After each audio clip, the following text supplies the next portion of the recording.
Yo, what's good, guys? So today we've got a dating topic to talk about. And this topic is about how to meet successful men in the Bay Area.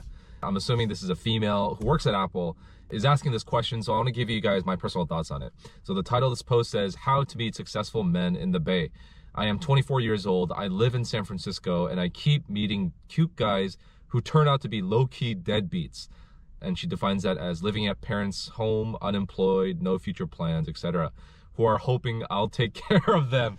Oh man, so they're looking for a sugar mama. Oh man, this is tough. I feel for you.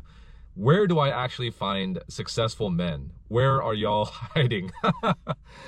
Oh, I mean, I shouldn't be laughing because I think this is actually a serious problem. I think just overall the dating market has kind of changed, right? With social media, with more women going to college, getting educated, getting good jobs. I mean, if you're 24 years old and working at Apple, and you're, let's say, an engineer, marketing person, whatever, I mean, you're making six figures. You're at a prestigious place, you're getting stocks and all that good stuff.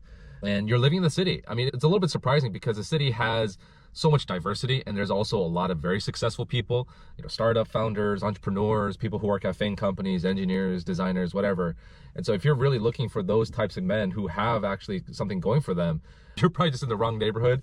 Or I don't know, if you're using the apps, dating apps can be a struggle. I do know a lot of people who use apps, and for guys it might be a different story, but for women, I mean, there's probably a mixed bag there where you're probably getting a lot of people who work at tech companies, depending on which apps you use, of course, who are successful, who have something going for them, but they're probably not really looking to settle down. They're probably not looking for something serious, and they just want to have fun or whatever. So that's probably something you also need to contend to. But man, the question, where are y'all? Where are all y'all hiding? That is a good question. And I would say right now, just from my experience and, as someone who is in a stable relationship, I remember when I was single, the best place for me to find other single people was through mutual friends. And that could mean, going to coffee shops with them, going to church with them, or just through their mutual connections. If they know someone who's single and you trust them and they're someone who's close to you, then that's really the best referral I think that you can get. But I also mentioned like coffee shops and churches. If you're Christian, if you're religious, I think church can also be a great place where you can meet other people who are high quality, who have been vetted, who are filtered out, and who have something going for them. Most likely when you go to church, you're not going to find deadbeats. You're not going to find people who are just living at home when they're 30, 40 years old.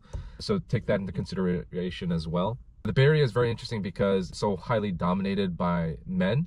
That's changing slowly, but it's still a place where you're going to have a lot of engineers, and the engineering job function is mostly men.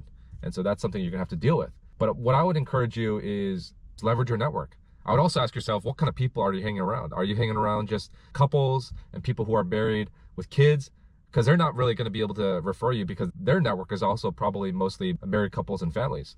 And so if you need to change your network, if you need to get new friends, there's a lot of ways to do that. It could be through your coworkers and colleagues. It could be, like I said, going to church and finding a community. It could also just be just going out and meeting people. The Bay Area has a ton of free events. I mean, the city I know holds a bunch of public events. I think the most recent one here in the Bay Area was like SantaCon, where people dress up in Santa costumes and they go out and they socialize and they drink. And it's a great way to like kind of network and meet people. There's just a ton of things that you can do to mix it up a little bit and put yourself out there and meet new people. I think dating apps could also be a great resource. You just have to make sure that you're doing your filtering. Like you said, if you don't want deadbeats, you want someone who has something going for them, who has a future, then make sure that you filter out those things and don't go out and meet someone unless you are sure that this person is who they say they are. Have a FaceTime conversation, have a thorough text conversation, or maybe even hop on the phone to really get a feel for who this person is. Unfortunately, there's just a lot of bad apples out there. There's a lot of guys who aren't leveling up, and it's really unfortunate. And that's a whole nother topic for another day.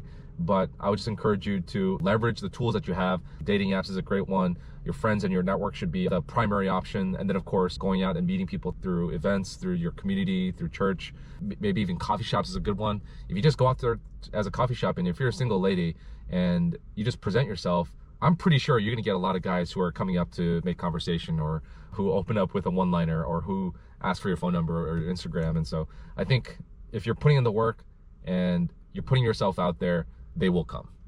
Now, it's just a matter of filtering out the bad ones, which I think is the problem that you're referring to. Anyways, guys, those are kind of my thoughts on this topic. It's always interesting to talk about the dating dynamic in certain cities. And I think the Bay Area is one that's super interesting, especially because, you know, I've lived here for over 15 years now, and I've gone through the ups and the downs of dating life. Let me know what you guys think. What kind of advice would you have for this OP? Drop them down below in the comments, and we'll catch you guys in the next video. Peace.